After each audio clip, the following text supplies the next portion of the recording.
러시아는 러시아대로 자기들의 자긍심이 있습니다. 왜냐하면 미소 간의 이런 세계를 주물럭거리던 지배하던 나라가 갑자기 그 개도국이 돼버린 거거든요. 시궁창으로 빠진 거예요. 그러니까 자존심은 있는데 이 생활은 말이 안 된 그런 상황이 된 거 아니겠어요? 그러니까 강대국주의라든가 국내 정치적인 권위주의 이런 것들에 굉장히 젖어 있던 그 국민들이 갑자기 자유선거하고 마음대로 이제 경제를 운영하고 이런 거 하라고 그러니까 결국은 어떻게 되냐면은 부익분 빈익빈. 지금 미국이나 서방이 겪은 그런 것들을 아주 극단적으로 겪게 돼요. 이제 그런 데서 이제 민족주의적인 생각들이 일어나기 시작해서 러시아는 이제 서방의 민주주의 이건 우리한테 안 맞아라고 이제 갈라서기 시작합니다. 이제 문제는 이분이 이제 코로나 그런 상황에서 격리가 되면서 이 사고가 굉장히 경직이 되기 시작해요. 이제 역사적인 극단적인 제국주의 사고로 빠지게 됩니다. 그래서 이제 전쟁으로 더 가게 되는데 이분들이 뭐라고 그러냐면 야 우크라이나나 뭐 러시아는 다 같은 민족이야. 우크라이나는 국가도 아니야. 왜냐? 그거는 소련 때 이 우크라이나가 만들어진 거고 독립하다 보니까 나라라고 해서 갔는데 사실은 이게 따지고 보면 러시아 땅을 탈취해 간 거다. 이런 식으로 과거의 방식으로 그거를 회복하겠다.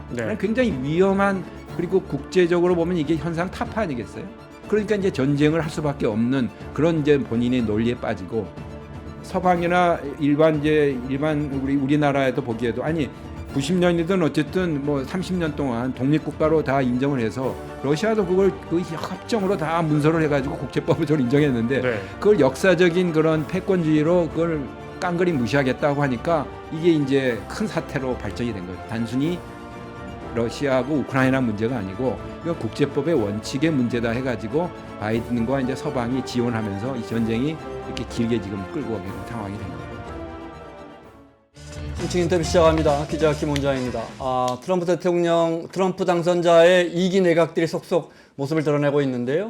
오늘은 맷 게이츠 하원 의원, 그런데 미성년자 성추행, 성매수 의혹을 받고 있는 맷 게이츠 하원 의원을 법무부 장관에 내정했고요. 법무차관은 트럼프 당선자가 자신의 개인 변호사를 선임했습니다. 그리고 CIA나 FBI 같은 거 총괄하는 국가정보국장에는 안보와 정보 경험이 거의 없는 40대 인물을 내정했습니다.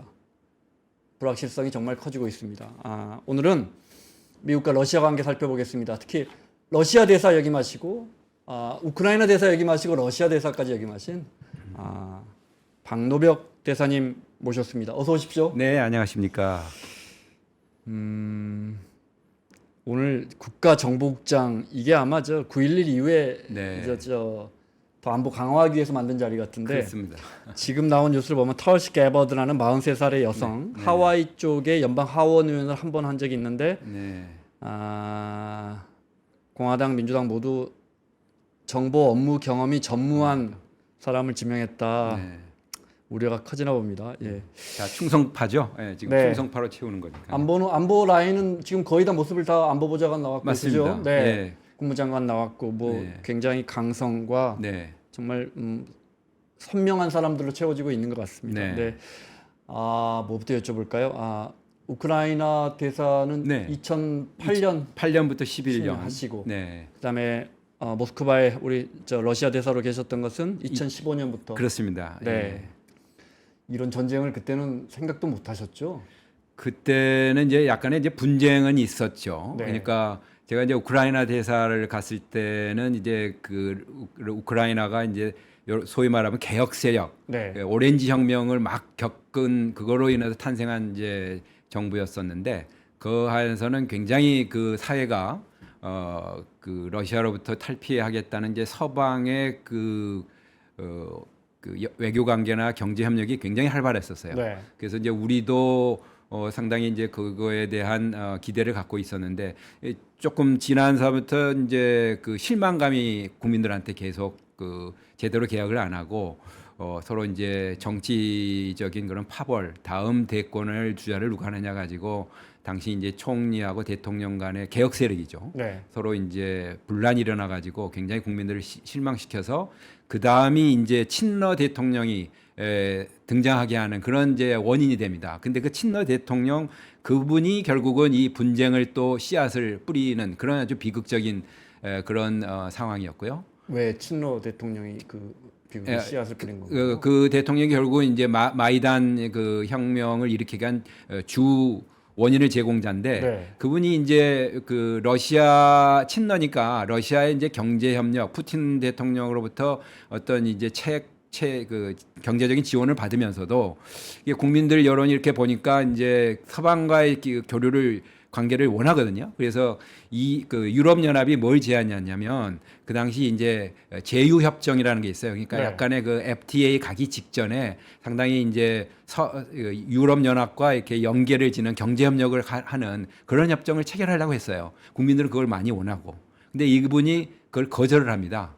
그러니까 이 그 진보 세력들 또는 개혁 세력들이 네. 들고 일어나요. 그러면서 이 대통령이 이제 겁을 먹고 도망을 갑니다.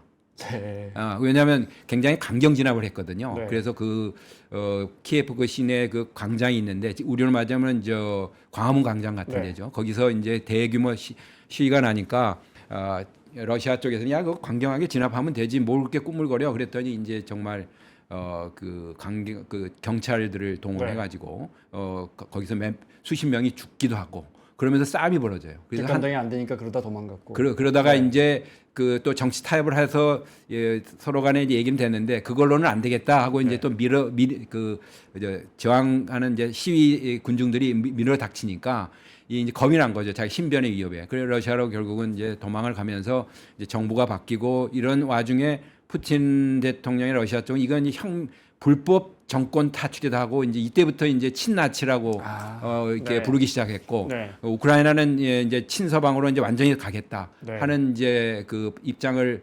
표명하니까 좀 이따 말씀드린 이제 돈바스 네. 내전 이런 크림반도 병합 이런 네. 것들이 이제 막 이어 나오기 시작합니다. 그때부터 이제 갈라지기 러시아하고 시작했군요. 그렇습니다. 우크라이나하고 이제 전쟁으로 나가는 하나의 좀 그 씨앗이 이제 뿌려졌다 이렇게 말씀하시는 것들인 거죠. 근데 그때 한 10여 년 전쯤 되는 겁니까? 그러니까 제가 11년이니까 그렇죠. 한 예, 13년 정도. 예.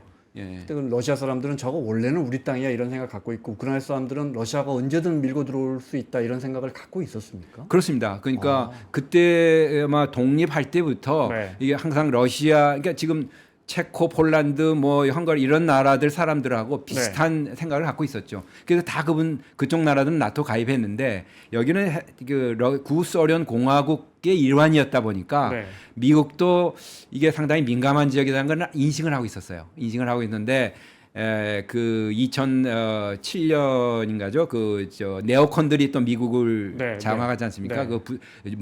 주니어 부시들이 네. 이게 이제 러시아는 보니까 뭐 군사력은 좀 뭐 있을지 모르지만 경제력이 형편없구나. 그러니까 이게 패권을 미국이 혼자서 이제 할 수 있다라는 자신감이 너무 넘쳤죠. 네. 이제 그래서 뭐 이라크도 그때 사담 후세인도 이제 무너뜨리고 그랬지 않습니까? 그런 일환으로 우크라이나 그 다음에 소련의 그 일환이었던 우크라이나하고 조지아를 네. 나토에 가입시키자 이렇게 주장을 하면서 그 나토 정상회의 선언문에 그걸 집어넣습니다.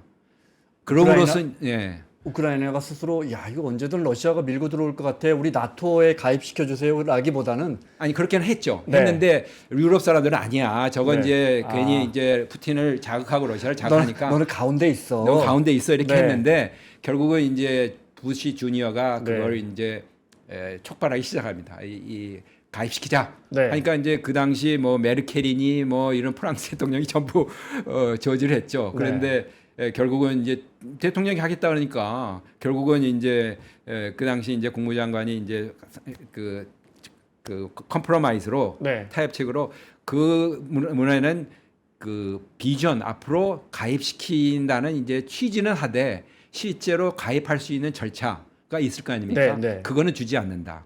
그러니까 이게 좀 정치적으로는 굉장히 화를 내게 하지만 실제로는 아니야라는 메시지를 같이 준 거죠. 이제 그거가 이제 상당히 이제 푸틴으로서는 이게 분개하면서도 이걸 하나의 빌미를 잡는 그런 그 계기가 돼서 이제 전쟁으로 나가게 되는 이제 발판이 마련된 겁니다. 처음에 전쟁이 터졌을 때 이게 이런 걸 잘 모르는 사람들은 네. 저 같은 사람들은 네. 야, 나토가 러시아를 또는 동유럽을 밀고 올라갈 리도 없고 네. 지금 러시아가 밑으로 내려올 리도 없는데 이게 네. 웬 느닷없는 21세기의 무력 전쟁이냐 네. 이런 생각이 들었는데 네. 그런 부분에서 엇갈리기 시작하면서 그렇습니다. 이제 갈등이 예, 시작됐군요. 예, 엇갈리기 네. 시작했고 또 푸틴 대통령의 이제 성향이 제가 이제 2015년, 17년 했을 때는 상당히 이제 국가를 좀 이렇게 발전시키는 국가주의자로 되게 알려졌어요. 네. 왜냐하면 제가 이제 91년도에도 러시아를 이제 그때는 이제 일반 그 서기관으로 근무를 네. 했을 때는 굉장히 러시아가 혼란스러웠습니다. 그러니까 외국인이나 이런 쪽에서 보기에는 좀 이렇게 강대국이 좀 힘이 빠지면 네. 굉장히 좀 혼란스럽지만은 거기서 우리가 할 수 있는 여유가 생기죠. 네. 그 엘친 뭐 이때입니까? 그렇습니다. 네. 옐친 때인데 그때 뭐 친서방주의로 지금 나가기 위해서 굉장히 그 노력을 했죠. 근데 그 와중에 이제 국내 혼란이라는 게 정치적인 중심을 이제 잡지 못하고 또 러시아는 러시아대로 자기들의 자긍심이 있습니다. 왜냐하면 생각해 보십시오. 미소 간의 이런 세계를 주물럭거리던 지배하던 나라가 갑자기 그 개도국이 돼버린 거거든요. 네. 시궁창으로 빠진 거예요. 그러네요. 네. 그러니까 자존심은 있는데 이 생활은 말이 안 된 그런 상황이 된 거 아니겠어요? 그러니까 그런 데서 굉장히 좌절감이 있어가지고 야 그럼 우리 간 옐친에 따라서 자본주의하고 자유민주주의 해보자. 한 3, 4년 했어요. 네. 이게 그 자기들 그 전통이라든가 이게 맞지 않는다 하면서 보수 진영, 아니면 공산주의 개혁이 들고 일어납니다. 그러니까 옐친도 이제 거기서 타협을 하기 시작하고 그런 이제 러시아가 결국은 서방으로 통합되기가 굉장히 어렵다는 거를 서로가 인식하게 되는 계기가 돼요. 왜냐하면 그 자기들이 어떤 이런 강대국주의라든가 국내 정치적인 권위주의 이런 것들에 굉장히 젖어 있던 그 국민들이 갑자기 자유선거하고 마음대로 이제 경제를 운영하고 이런 거 하라고 그러니까 결국은 어떻게 되냐면은 부익분 빈익빈 지금 미국이나 서방이 겪은 그런 것들을 아주 극단적으로 겪게 돼요. 그러니까 굉장히 그 에너지나 이제 국영 기업을 장악한 사람은 뭐 그 거의 뭐 빌리어네어가 되고 일반 국민들은 뭐 연금이라든가 이걸 생활할 수가 없어요. 이제 그런 데서 이제 민족주의적인 생각들이 일어나기 시작해서 러시아는 이제 서방의 민주주의 이건 우리한테 안 맞아라고 이제 갈라서기 시작합니다. 그러면서 푸틴이 그 기세를 타고서 아까 말씀드린 대로 국가주의적인 그런 그 형태로 국가를 높였는데 이제 문제는 이분이 이제 코로나 그런 상황에서 격리가 되면서 이 사고가 굉장히 경직이 되기 시작해요. 이제 역사적인 극단적인 제국주의 사고로 빠지게 됩니다. 이 발언하는 거라든가 이 나온 말들을 보면 그래서 이제 전쟁으로 더 가게 되는데 이분들이 뭐라고 그러냐면 야 우크라이나나 뭐 러시아는 다 같은 민족이야. 우크라이나는 국가도 아니야. 왜냐? 그거는 소련 때 이 우크라이나가 만들어진 거고 그때 땅을 이렇게 그 공화국의 일부로서 준 건데 이 독립하다 보니까 나라라고 해서 갔는데 사실은 이게 따지고 보면 러시아 땅을 탈취해 간 거다. 이런 식으로 그 과거의 방식으로 그거를 회복하겠다. 굉장히 위험한 그리고 국제적으로 보면 이게 현상 타파 아니겠어요? 그러니까 이제 전쟁을 할 수밖에 없는 그런 이제 본인의 논리에 빠지고 서방이나 일반 우리나라에도 보기에도 아니 90년이든 어쨌든 뭐 30년 동안 독립국가로 다 인정을 해서 러시아도 그걸 그 협정으로 다 문서를 해가지고 국제법을 인정했는데 그걸 역사적인 그런 패권주의로 그걸 깡그리 무시하겠다고 하니까 이게 이제 큰 사태로 발전이 된 거죠. 단순히 러시아하고 우크라이나 문제가 아니고 이건 국제법의 원칙의 문제다 해가지고 바이든과 이제 서방이 지원하면서 이 전쟁이 이렇게 길게 지금 끌고 가게 된 상황이 된 겁니다. 지금 푸틴 집권한 시진핑은 12년 됐는데 푸틴은 더 됐죠? 24년이죠. 24년. 예, 지금 앞으로 12년 더 할 수가 있습니다. 36년 건강만 허락되면은 차르네요, 차르. 네, 그러니까 지금 뭐 현대판 짜르라고들 하죠. 예. 말씀하신 것처럼 시진핑도 집권 초기에는 서구 사회에서 상당히 맞습니다. 기대를 하고 네. 그랬었는데 네. 집권 기간이 길어지고 하면서 점점 독재 형태를 맞습니다. 갖추면서 예. 왜냐하면 이제 국내적으로 네. 이런 이제 정권의 유지에 대한 정당성을 아, 부여하기 네. 위해서 네. 국민들한테 뭔가 보여줘야 하지 않겠습니까? 네. 거기도 어차피 선거는 하거든요. 네.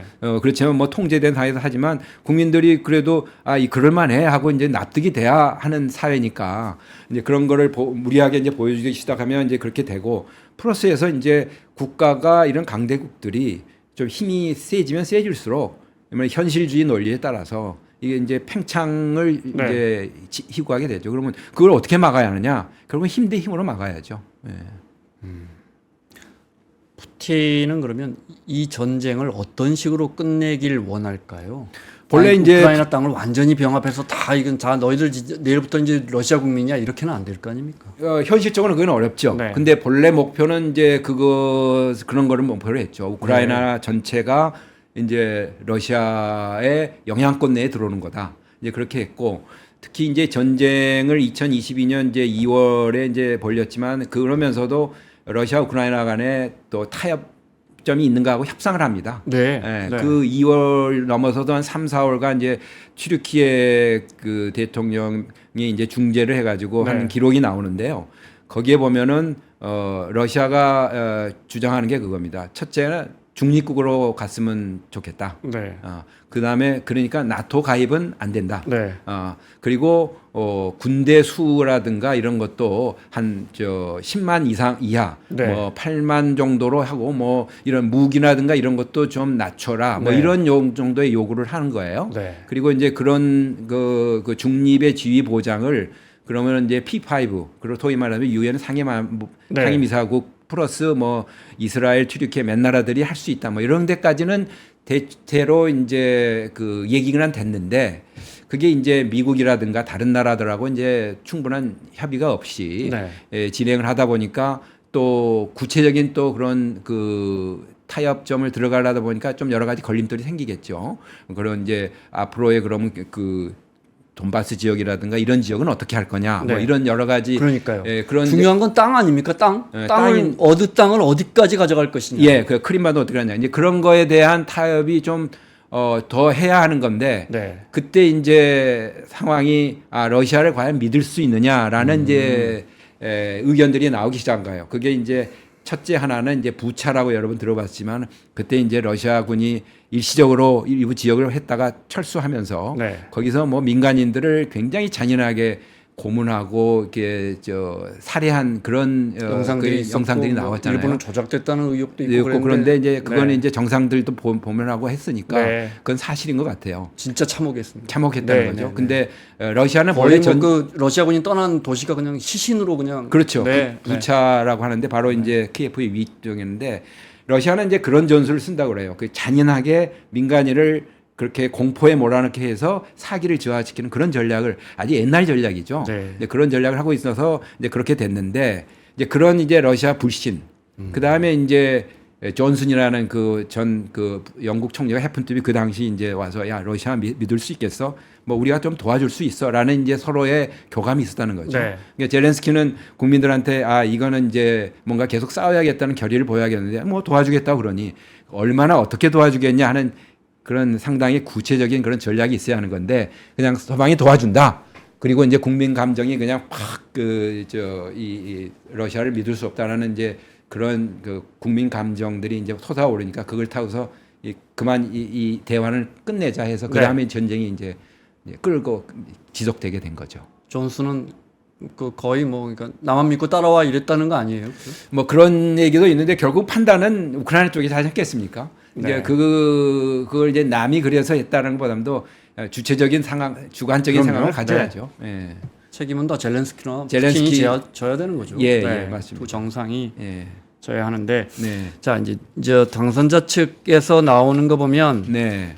현재 전선을 한 1,300km 정도를 비무장지대를 치고 네, 네. 네. 그리고 이제 나토 가입을 20년은 미루자 이 네. 정도 안을 백악관이 이제 푸틴한테 들이밀 것 같습니다. 네, 네. 이 안은 당연히 지금 러시아가 차지하고 있는 이 영토는 러시아 걸로 인정한다. 인정해 주면서 거기에 비무장지대를 치자 이런 거겠죠? 그렇죠. 이제 그런 이제 원칙적인 생각들이 이제 이렇게 나오는 그게 저 트럼프 대통령이 뭐 24시간 내에 이제 끝내겠다고 이제 유세 때 얘기를 했는데 지금 뭐 벌써 말씀하신 대로 상당히 이제 현실적인 조건을 따지고 들어가면 굉장히 복잡한 문제죠. 그럼요. 네. 그러니까 기본은 지금 말씀하신 대로 우크라이나한테는 평화를 갖다 주고 러시아한테는 일부 영토를 갖다 주고 그래서 이제 맞바꾸자. 네. 이제 이런 기본 생각은 트럼프가 이제 하고 있는 것만 사실인 것 같아요. 근데 이제 이거를 실제로 그 진행을 하려면은 트럼프는 푸틴이 협상에 오게 해야 할 거 아닙니까, 그죠? 오게 하려면은 내가 거기서 갈 수밖에 없어라는 생각을 갖게 해야 하는데 그건 네. 뭐냐면 전선 상황이거든요. 푸틴 입장에서는 야 그거 안 해도 내가 계속 야금 먹으면 계속하면 네. 이 전쟁은 내가 또 유리하게 가는데 왜 굳이 여기서 멈춰야 돼? 네. 이런 이제 생각을 할 수 있으니까 결국은 우크라이나가 어느 정도 승기를 잡을 수 있도록 도와줘야 돼요. 네.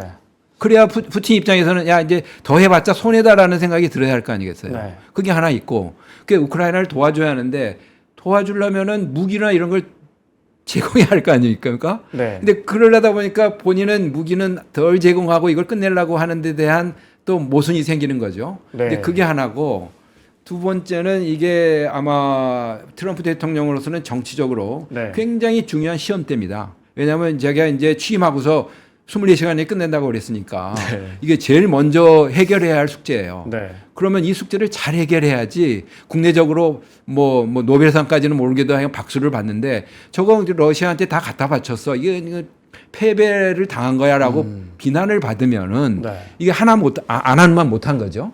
아마 바이든 대통령도 사실 이런 것들을 생각 안 했을 거예요. 네. 근데 이걸 안 하고 간 거거든요, 결국은.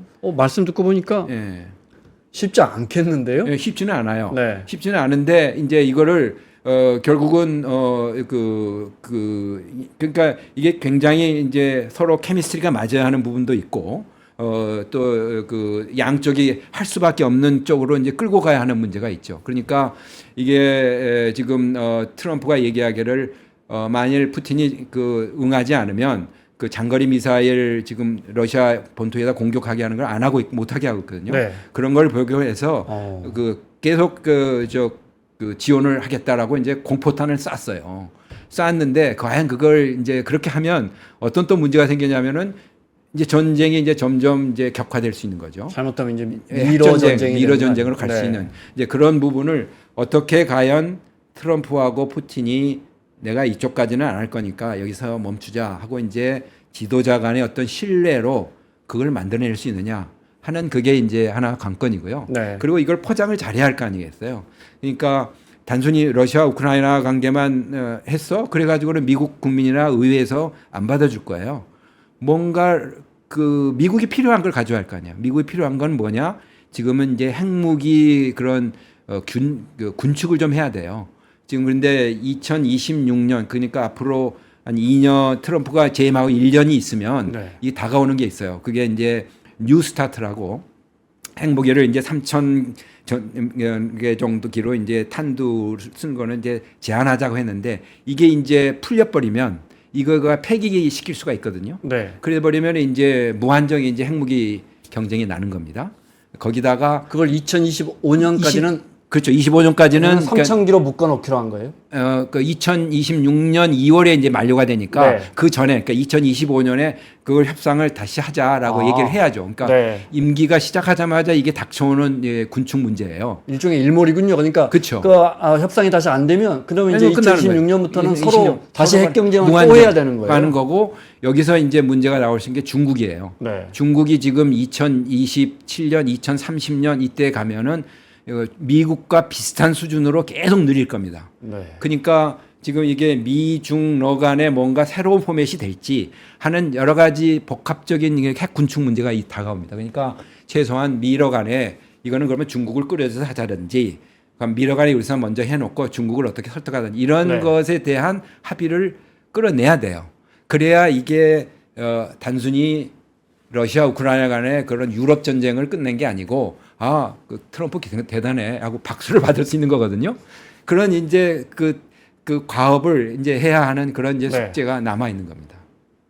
트럼프 당선자 군축에 별로 관심 없을 것 같은데. 왜냐하면 이 군축을 해야 하는 이유가 네. 핵무기를 많이 만들어야 하는 문제가 있습니다. 그러면 국방비를 또 늘려야 재정이 하거든요. 들어가니까. 국방비를 늘려야 한다면은 그 재정 적자를 늘려야 하고 자기가 얘기하던 이런 이제 국가 예산을 좀 줄여보겠다는 데 대해서는 배치가 되죠. 그러네요. 그리고 네. 이제 공화당 정부라든가 이런 데서는 닉슨이라든가 왔을 때 항상 이런 이제 그 정부의 지출을 각종 줄이려고 노력을 많이 했었어요. 그런데 이제 과연 이제 지금 시기인 만큼 또 지금 이게 트럼프가 유럽 우크라이나 전에서 유럽한테 지금 많이 좀 맡기고 나오려고 하는 네. 이유가 큰 전략적 이유가 중국에 집중하겠다는 겁니다.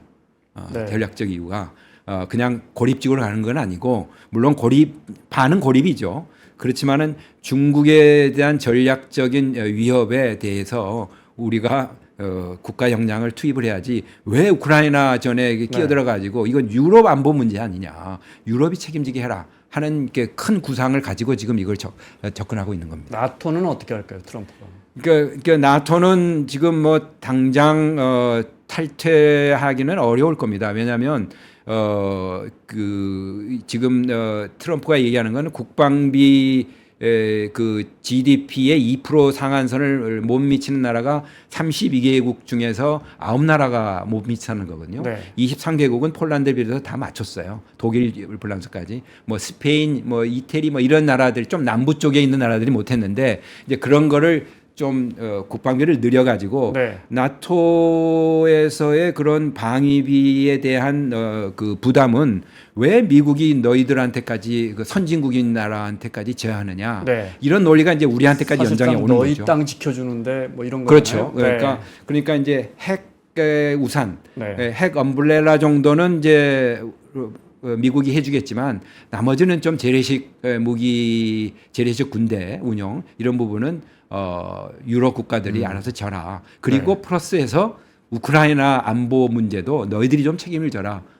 그러니까 지금 아까 말씀드린 대로 이런 방어선이 그 비무장지대가 그 운영이 되면 그걸 이제 누가 관리를 해줘야 할 거 아니에요. 그러겠죠. 지금 현재 만일 서방이 다 빠져버린다. 그러면 우크라이나는 합의만 한다 하더라도 그것을 지속할 수 있는 평화를 지속할 수 있는 여력이 지금 없어요. 그러니까 결국은 이제 유럽이 그걸 많이 관여를 하고 네. 경제 지원도 하고 군사 지원도 해라 하는 이제 큰 부채 덩어리가 지금 다가오고 있는 거라고 보시면 되는데 나토는 결국은 좀 러시아를 상당으로 해서 이제 핵은 그 자기들이 맡아주겠지만 재래식이라든가 우크라이나 문제는 유럽을 맡아라. 이제 유럽이 지금 골치 아프게 생긴 게 돼 있는 겁니다 지금.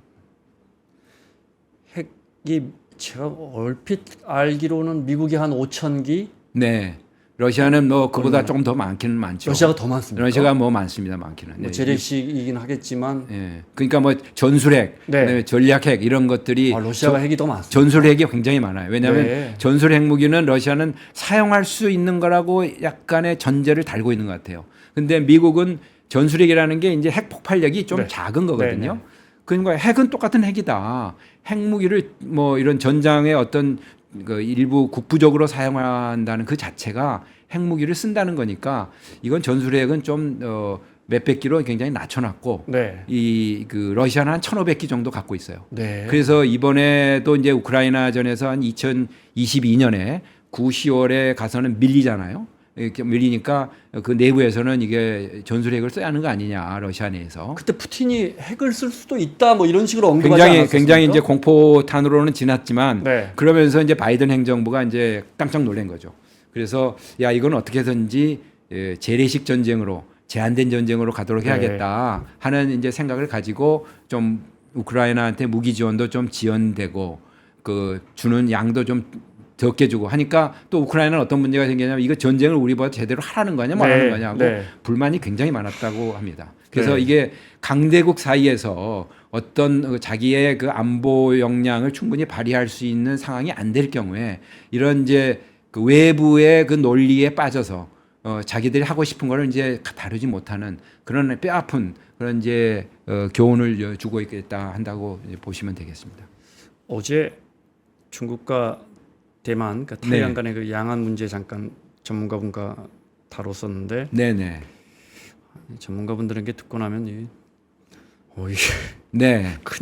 이게 자칫하면 이게 일이 커지겠구나, 뭐 네. 이야기 나오고. 네. 더 이제 위험 요소들을 더 확연하게 더 알게 그러니까요. 되니까 네. 아 이거 그런 일이 있었어. 야, 아 이게 차라리 진짜- 모르고 네, 네. 모르고 주식 투자하고 맛있는 거 먹고 그러니까요. 네. 이렇게 인생을 즐기면 되지 이제 이렇게 생각하실 수 있는데 지금 세계는 굉장히 어렵기 때문에 아 이게 왜 이렇게 됐지? 내 주식은 왜 떨어지는 거지?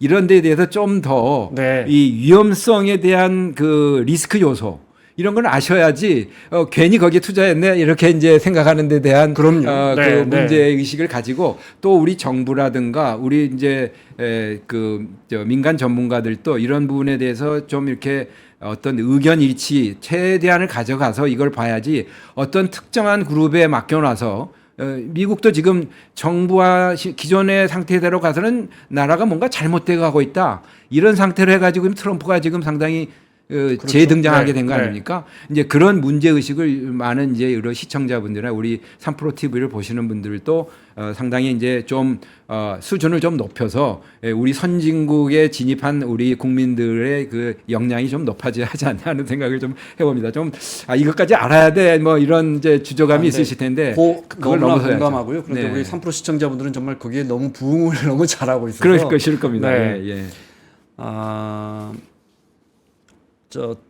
도널드 트럼프 주니어가 큰 아들이 뭐 실세 네. 중에 실세라는 거 아닙니까? 네, 맞습니다. 네, 네.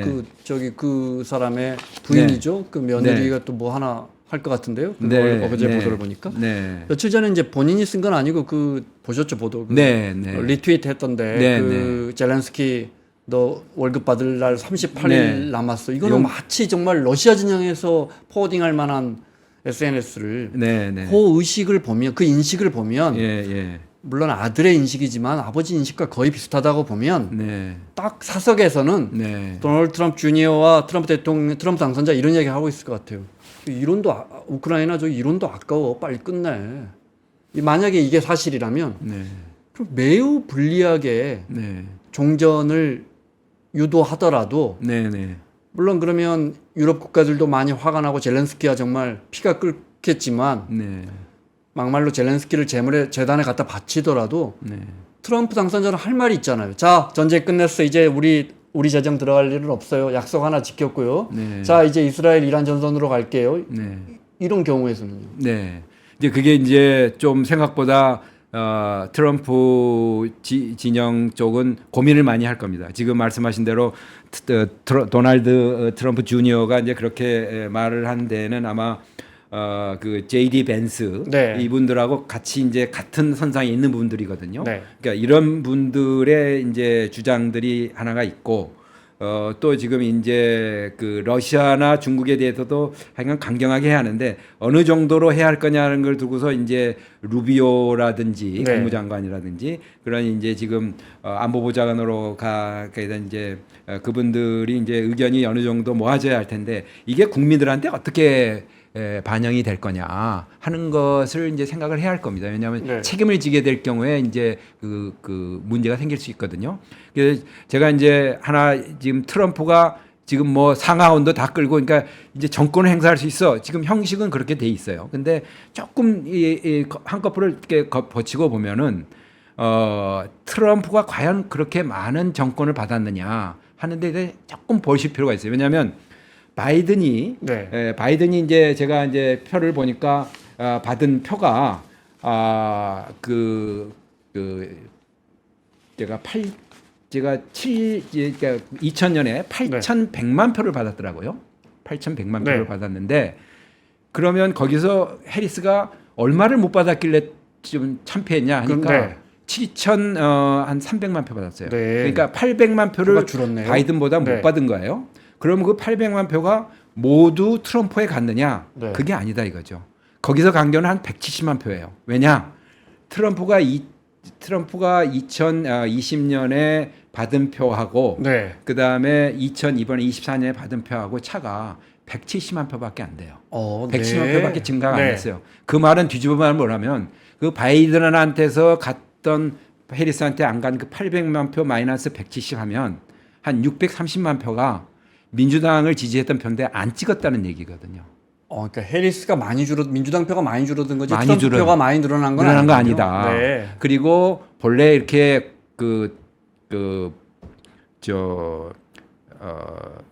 공화당 대통령들이 부시라든지 두 번씩 하는 사람 있지 않습니까? 네, 레건이든 한 사람들이 2기 받을 때 굉장히 표가 많이 나온다는 겁니다. 근데 트럼프는 2%밖에 증가 안 된 거예요. 네. 그래서 이거를 지금 자기 국내 정치의 문제로 돌아가는데 이게 이제 국내 정치를 보복이라든가 이런 편향된 쪽으로 가면 이게 이제 금방 2년 내에 상황이 바뀔 수 있다. 그렇기 때문에 제 말씀은 뭐냐면 네. 이렇게 그냥 우크라이나에 다 끊어 뭐 이렇게까지 해서는 그 반발이 또 만만치 않다. 왜냐하면 그렇게 되면은 이제 상황이 러시아하고 지금 중국하고 굉장히 밀착돼 있잖아요. 네. 러시아하고 북한하고 지금 협정까지 맺어가지고 동맹관계를 복원시켜놨잖아요. 네. 러시아 내에는 어떤 세력이 있냐면은 야 미국은 해보니까 역시 반러가 기본이야. 러시아를 약화시키려고 그래. 그런 게 깔려 있습니다. 네. 그러니까 푸틴하고 트럼프 간의 개인적인 그 케미가 맞아서 어떤 합의를 이루는 것까지는 할 수는 있을지 몰라도 그 당시에 구체화하는 과정에서 뭔가 문제가 생길 소지가 많다. 그런데 지금 이제 그러니까 트럼프식으로만 잘 된다면, 네.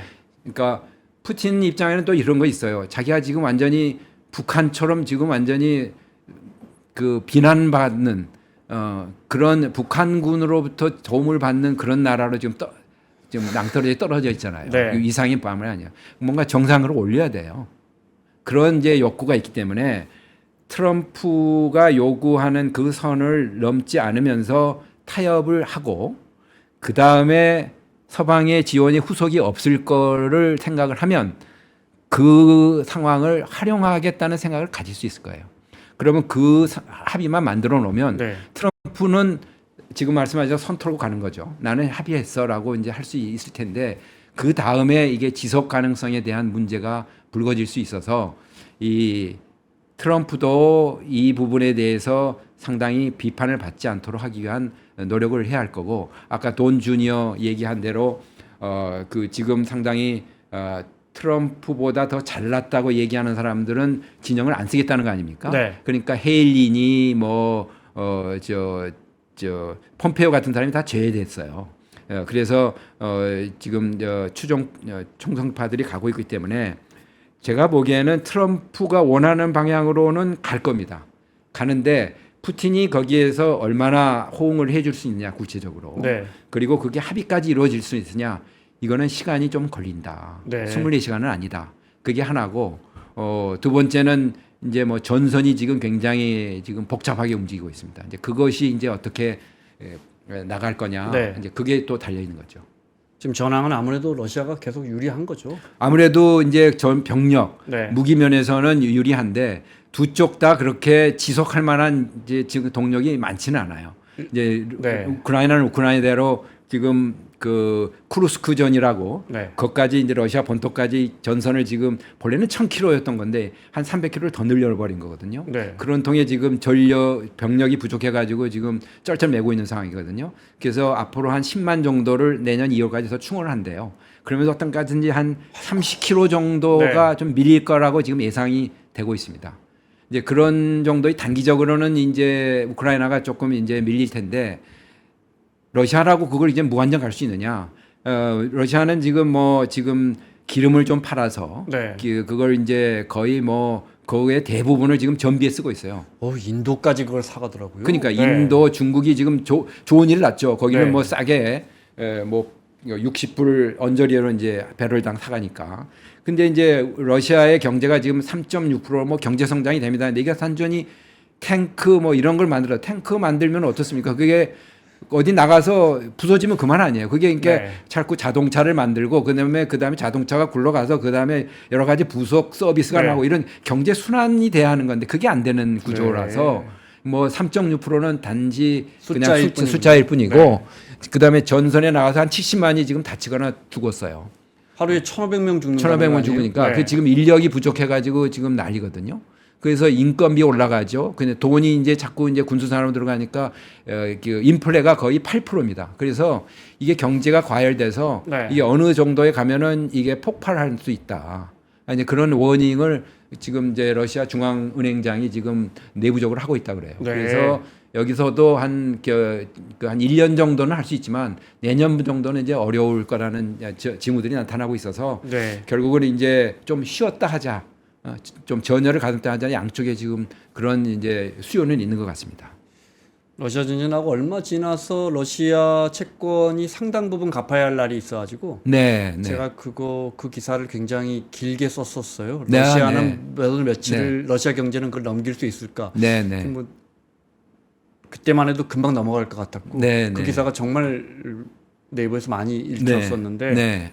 저희가 서구 사회가 전망한 거하고는 저는 이제 외신들 그렇죠. 기준으로 해서 썼는데 네. 서구 사회가 전망한 거하고는 전혀 다르게 지금은 지금 말씀하신 대로 이제 러시아 증시가 한 5% 정도 네. 조금 이제 종전 가능성 이것 때문에 이제 경제가 조금 이제 그래요? 좋아지고 기대가 네, 네. 된다 그러고 심지어 우크라이나도 국채를 발행하거든요. 네. 그게 한 44센트인데 49센트로 지금 오르고 네. 약간의 이제 좀 그런 경제 면에서는 뭔가 서로 그 기대를 하는 거가 좀 나온다고 그럽니다. 세상에. 네. 네.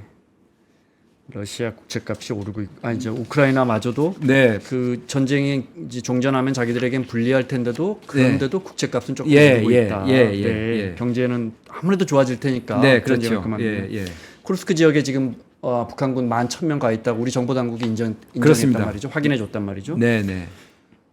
대사님 보시기에는 그러면 아까 동맹국이라고 표현하셨어요. 거의 동맹 수준으로 가 있는 거죠. 동맹 지금. 수준으로. 네, 네. 외교에서 동맹은 우리가 원래 표현은 뭐라고 씁니까? 우리와 미국을 흔히 동맹이라고 하잖아요. 예, 예. 정확한 용어는 뭡니까? 거의 이제 파트너 뭐 네. 서로 이제 그 지금 그 러시아는 이제 포괄적 전략적 그 파트너라고 하는데 그 내용을 보면은 이제 어느 한쪽이 침공을 당했을 때 네. 지체 없이 그게 그 굉장히 중요한 거 아니에요? 예, 지체 없이 국내의 절차에 따라서 뭐 이렇게 지원을 한다. 네. 이제 이런 이제 근건데 러시아는 이제 이거를 좀 강대국이면서 이렇게 북한으로부터까지 받았냐 하는 네. 체면 문제가 있는 것 같아요. 국가의 위신. 네. 그러니까 이제 그걸 뭐 자기들의 뭐 무슨 이제 아시아계 소수 민족인 걸로 이제 위장을 해서 또 해군 보병 부대에 배속을 해서 네. 약간의 용병화 좀 해가지고 지금 이제 돌리고 있다는 거죠. 근데 뭐 이건 전 모든 정보기관들이 다 확인한 사항이니까 어차피 이제 군대는 받은 거고. 그로 인해서 이제 대가가 뭐냐 하는 네. 거에 좀 봐야 하는 거죠. 대가는 지금 서방 측에서 우크라이나 학자들이 이제 받은 건데 대개 이제 1인당 한 2,000불 계산을 쭉 해보면 한 달에 대개 한 1년치로 많이 하면 한 22억 불이 나와요. 네. 22억 불이고 3조. 예, 3조 가까이 되고 북한의 이제 GDP가 작년에 추산이 한 360억 불이더라고요. 네. 우리의 한 60분의 1이죠. 네. 예, 굉장히 작은 건데도 불구하고 이 22억 불 또는 이게 더 한 2만 정도 더 하면 더 2배 되겠죠. 네. 그랬을 경우에 이제 북한의 GDP의 한 10%를 육박하는 2년 하면. 2년 하면 네. 뭐 1년 정도면은 이제 뭐 한 6% 정도 될 네. 텐데 이제 김정은 위원장 입장에서 굉장한 이게 큰 통치 자금이 될 테고 네. 그러면서 이제 거기에 플러스해서 여러 가지 푸틴 입장에서는 아직 정한 것 같지는 않은데 이게 얼마나 절실하면 보통 푸틴 대통령이 이 저기를 안 만납니다. 외교장관은 안 만나요. 왕이 정도 중국이니까 만나는데 네. 지금 이 최선희를 만났다는 거는 그만큼 중요도를 준다는 거거든요. 네. 거의 중국과 비슷한 레벨로 보겠다. 네. 이제 그런 차원인데 지금 이제 트럼프 입장에서도 이 북미 대화를 본인이 이제 김정은이하고 연애 편지 주고받았다고 했기 때문에 하긴 할 텐데 김정은 위원장 입장에서 보면은 지금 이런 그 캐시가 들어오고 지원도 되고 이런다는 생각을 하면은 이제 핵 문제에 대한 그걸 양보를 한다든가 어떤 다루기 위한 그 수위를 양보받을 수위를 굉장히 네. 높이지 않겠어요? 그러니까 트럼프 대통령 입장에서도 이거를 어쨌든 빨리 전쟁을 종식시키고 종식시켜서 그 파병된 북한군의 네. 효용도를 떨어뜨려야겠죠. 그럼 이제 철수시키든지 이런 측면에서도 이제 트럼프 대통령 입장에서도 이걸 빨리 종식시켜서 이걸 이제 가치를 떨어뜨려야 할 이제 그러니까 상황인 쿠르스크에 거죠. 북한군이 계속 전투에 투입되고 있는데 북핵 문제는 정말 꺼낼 수도 없는 이야기 아니에요. 협상은 정말 하기가 꺼낼 수도 굉장히 없는 어려운 거아니에요? 상황이 될 수도 있죠. 그렇지만 네. 하여간 트럼프 당선인 입장에서는 이제 그런 이제 어떤 현실주의 네. 입장에서 누구든지 만나서 해결한다 하는 입장이니까 언제든지 닥칠 수 있는 그런 이제 문제가 될 수 있는 거고, 그건 또 우리한테 대해서 일종의 또 그런 주한미군에 대한 관련된 여러 가지 양보를 얻어낼 수 있는 그런 레버리지를 삼을 수 있는 부분이라서 이 부분에 대해서는 이제 우리 정부뿐만 아니고 이런 이제 전문가, 그 여야 다 이런 데서 전부 다 지혜를 모아야 하는 이제 그런 네. 시기가 된 것 같습니다. 만약에 많은 보도가 이제 그걸 기정사실화 했으니까 러시아와 북한이 동맹 관계를 맺은 것 같다. 네. 그러면 이제 우리 입장에서는 제일 관심사. 예를 들어 우리가 한반도가 전쟁 나면 미국은 자동 개입하는 거 아닙니까? 우리는 그렇게 알고 있는데 그죠? 그것도 네. 이제 국내 절차를 다 밟아서 하는 물론요. 거죠. 네네네. 네. 그러면 우리 국내 절차라는 게 이제 국회가 인준하고 이런 식으로 미국도 미국도 마찬가지죠. 마찬가지고. 네. 근데 그건 이제 근데 만약에 북러 관계가 그렇게 그 동맹 관계로 네. 됐다는 것은 북한이 만약에 전쟁 상태에 돌입하면 러시아가 또 자동으로 개입한다는 거니까 우리한테 굉장히 중요한 문제 거기도 이제 아닙니까? 국내 절차라는 게 전제가 있고요. 네. 뭐 침공을 당하면 이렇게 얘기를 한 거거든요. 네. 이제 푸틴 대통령이 그걸 이제 설명하면서 이제 우리한테 대한 메시지 비슷하게 한국이 북한을 이제 침공할 일은 없지 않겠느냐 말하는 네. 식으로 돌렸는데 그건 전쟁이라는 건 그렇게 쉽게 네. 누가 침공했다, 침공당했다라는 걸 보기가 굉장히 어렵게 진행이 됩니다. 항상 침공당한 쪽이 그렇죠. 이제 침공된 쪽이 침공당했다고 얘기를 하는 거니까 네. 그런 상황이 됐기 때문에 이게 이제 러시아가 과연 이제 그렇게까지 이제 개입을 하지 않도록 하는 여러 가지 그 외교 전략적인 또 안보 전략적인 생각들을 깊이 해야 하는 상황이 지금 되어가고 있다는 거 봅니다. 정말 모든 것들이 우리가 상상도 못하던 것들입니다. 네. 저렇게 중국의 모든 경제가 예속돼 있는 북한이 갑자기 중국과는 좀 거리를 두면서 러시아로 가고 네. 세상에 남의 전쟁에 젊은 군인들을 그 특수부대를 11,000명이나 파병을 하고 네. 그러고 나서 뭐 북러 관계가 동맹 관계가 됐다는 보도가 나오고 네. 네. 푸틴은 기본적으로 어떤 대사 되시면은 보통 시임장을 직접 물론이죠. 네. 물론이죠. 예. 그러면 그날 이렇게 간단한 양국 간의 중요한 메시지도 전달하시잖아요. 사실은. 그렇습니다. 반행적으로 그렇게 하시죠. 예. 그 당시는 이제 2015년이면은 네. 약간의 이제 제재는 부분적인 제재는 있었지만 이게 이제 이 전쟁으로는 가지 않고 네. 어떤 이제 오래 그냥 지속될 이제 휴전 상태로 가는 분쟁 정도다. 그러니까 이제 서방도 유럽이나 미국도 제재를 약간 약한 제재를 했어요. 네. 제한적으로 네. 금융이라든가 몇 배를. 그리고 이제 제가 이제 한러 관계에서도 우리는 이제 비난을 했지만은 제재는 동참 안 한 상태였거든요. 그래서 이게 양국 간에 이제 특히 이제 러시아는 당시 이제 이 극동 지역에서 중국에만 의존하기는 좀 곤란하다. 한국이든지 일본이든지 이렇게 다양화를 시켜야겠다는 생각이 강했던 때고 네. 지금 또 아마 그런 생각은 갖고 있다고 봅니다. 중국에 종속화되는 거 이것을 굉장히 싫어하고 미국도 사실 유로아시아 대륙에서 이게 두 나라가 이렇게 합쳐지는 걸 굉장히 싫어하는 이제 그러면은 이제 굉장한 도전이 세지는 거죠. 네. 이제 러시아도 그런 수요가 있고 그런데 이제 이게 이제 미중 간에 이제 붙으면 러시아가 과연 이게 스윙 컨트리 소위 말하면 우리가 이제 미국 대선할 때 스윙 주가 있다 하듯이 이게 러시아가 역사적으로는 그런 이제 전략적 진동이 큰 나라였어요. 네. 뭐 2차 대전 때 그랬지 않습니까? 뭐 히틀러하고 했다가 다시 연합대로 오고 그다음에 2차 대전 때는 전쟁으로 탐했다가 또 빠지기도 하고 이런 스윙의 폭이 국내적인 자기 전략적 이익에 따라 굉장히 큰 나라예요. 이건 미국이 결정한 나라지만 우리는 그런 상황을 잘 보면서 역시 전략적 이해관계를 가진 나라들하고의 어떤 상황 관리는 이제 기본적으로 해야 하는 상황에 있는 거고요.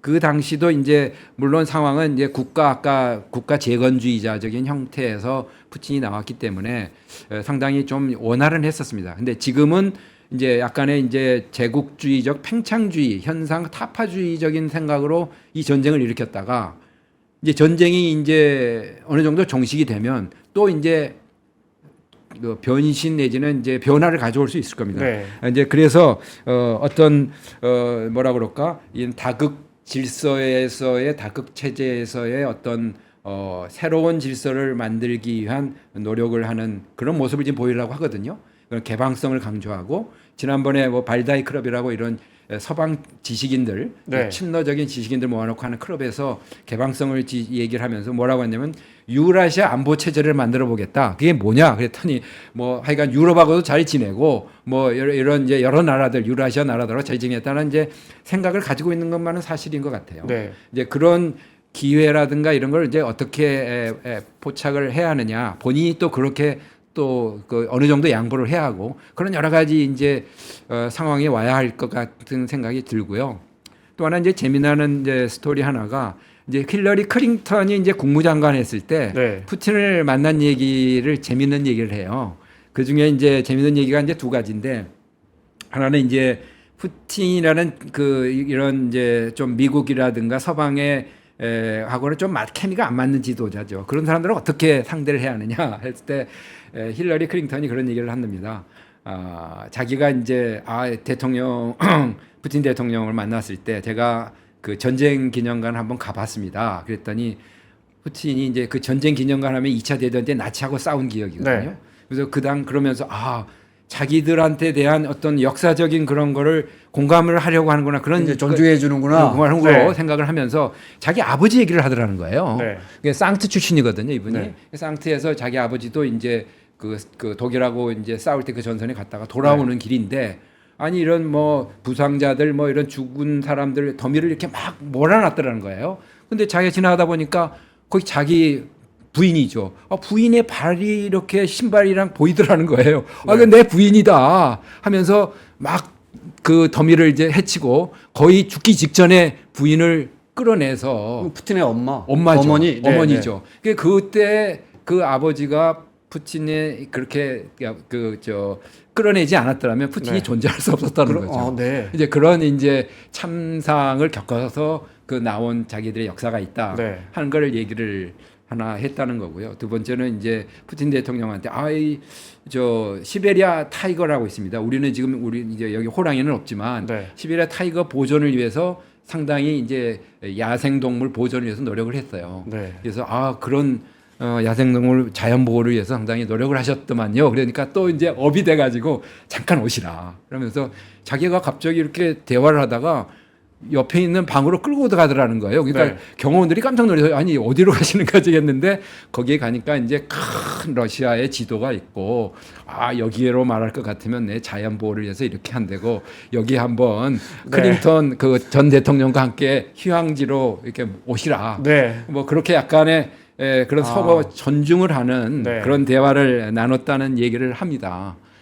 그런 걸 보면서 푸틴 대통령이 저런 여러 가지 모습을 가지고 있구나 하는 것들을 이제 클린턴이 얘기했던 거가 기억이 나는데요. 이렇게 자꾸 이제 큰 나라를 이제 지금 서방에서는 굉장히 그 국제 형사재판소에서 지금 제소도 되지 않습니까? 네. 그런 이제 국제 규범에 어긋난 사람으로는 돼 있는데 트럼프식으로 이런 국가 이익에 맞춰서 이런 이제 규범이라든가 이런 이제 민주화 이런 것보다 훨씬 넘는 힘의 균형을 맞추려고 하는 시대로 지금 들어가고 있다면 여기에 대한 우리의 이제 생각도 잘 가다듬으면서 이제 나가야 하지 않느냐. 네. 청취자 여러분들이 이거 굉장히 위험한 시대로 들어갔네. 그렇지만 삶의 격을 높이는 9가지 지혜를 함께 나눕니다. 위즈덤 칼리지 시즌 2 영상 아래 링크를 클릭하시면 자세한 내용을 확인하실 수 있습니다. 이게 힘의 균형과 거기에 따르는 이제 트럼프라는 새로운 대통령이 나옴으로써 우리가 하여간 그 트럼프 대통령의 그런 속성도 잘 알고 트럼프나 시진핑이나 이런 지도자들에 대한 연구도 좀 잘해서 우리의 국력에 맞는 걸맞는 그런 뭐 폭넓은 행보를 좀 미국과의 조율도 하면서도 하는 이제 역량을 보여줄 수 있으리라 보고 그렇게 나갈 걸로 좀 기대를 합니다. 시간이 거의 다 됐는데요. 네. 이건 꼭 물어봐야겠습니다. 제가 브릭스 여쭤보고 이걸 여쭤보려 했는데 시간이 안 돼서 이거 여쭤보겠습니다.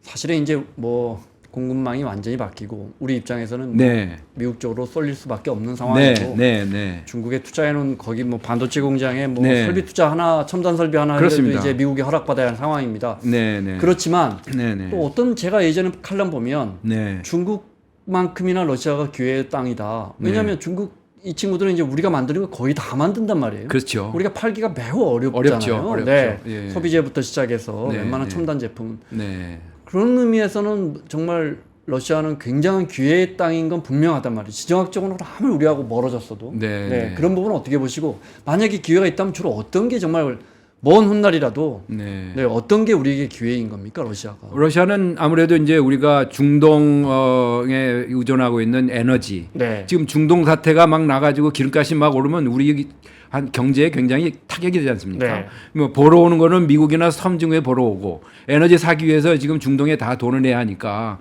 이게 저희들 걱정 아닙니까? 지금 흑자가 많다고 그러지만 흑자를 줄이면 네. 우리 이제 에너지 도입에 대한 지금 굉장히 어려움이 생깁니다. 네. 거기에 돌파구가 결국은 이제 러시아의 그런 에너지를 어느 정도 안정적으로 이제 공급할 수 있는 잠재적인 거가 있고 네. 그동안에 우리가 한 4~5%를 가지고 왔었어요.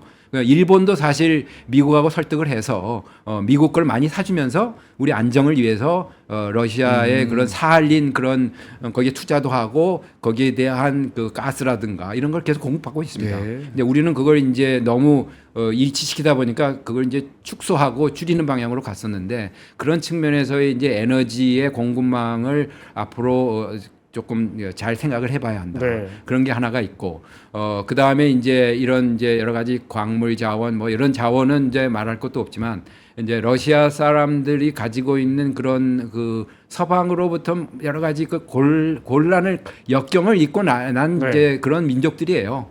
그래서 약간 이제 정서적으로 이분들에 대한 어떤 조금 이제 포용적인 생각을 좀 해야 하는데 지금 이제 푸틴이 너무 이게 전쟁으로 우크라이나 사람들이라든가 자국민도 많이 이렇게 죽고 하는 여러 가지 전쟁을 이루기 때문에 네. 그거를 약간 전쟁 종식을 계기로 어떤 이제 돌파구를 이제 마련할 수 있는 계기가 있다면은 네. 이제 그런 면에서 좀 이제 러시아의 활용 가치, 러시아의 좀 서로 윈윈하는 이제 네. 문제를 이제 이끌어 가야 우리가 이제 북한에 대한 레버리지도 생기지 않겠습니까? 뭐 여러 가지 복합적일 수가 있을 것 같습니다. 그래서 앞으로 좀 다변화되고 다양화된 네. 생각을 좀 가질 수 있도록 하는 길이 열리게 된다는 희망을 좀 가질 수 있지 않을까 하는 생각이 듭니다. 중국만큼은 아니더라도 그러니까 동남아나 이런 시장만큼은 아니더라도 우리 제품, 우리 뭐 소비재, 우리 전자제품 이런 거에 대한 러시아 사람들의 평가라든지 선호도 굉장히 높죠. 제가 대사를 갔을 때 가면은 말이죠. 아이 대사님, 우리는 서울 사람들하고 똑같이 살아요. 러시아 학생들과 국민이 그렇게 얘기해요. 어떻게 해요? 그러니까 아니 아침에 일어나서 삼성 모바일 폰을 쓰고요. 그다음에 출근할 때 현대차를 쓰고요. 네. 집에 들어와서는 LG 냉장고에 있는 음식을 먹습니다. 네. 이건 다 서울 사람들하고 똑같지 않아요? 이런 질문을 받았었거든요. 근데 지금은 다 이제 공장이 다 그러네요. 이제 폐쇄된 상태고 네. 다시 이제 전쟁 종식이 돼서 그런 또 다시 복구될 수 있는 시기가 이제 올 수 있었으면 좋겠습니다만 이제 제재 완화가 이제 문제가 되겠죠. 네, 알겠습니다. 그러려면 제일 먼저 러시아 우크라이나 전쟁부터 좀 마무리가 돼야 되는데 네, 마무리하겠습니다. 자, 우크라이나와 러시아 대사는 두 군데를 다 역임하신 박노벽 대사님과 함께했습니다. 오늘 말씀 고맙습니다. 네, 감사합니다.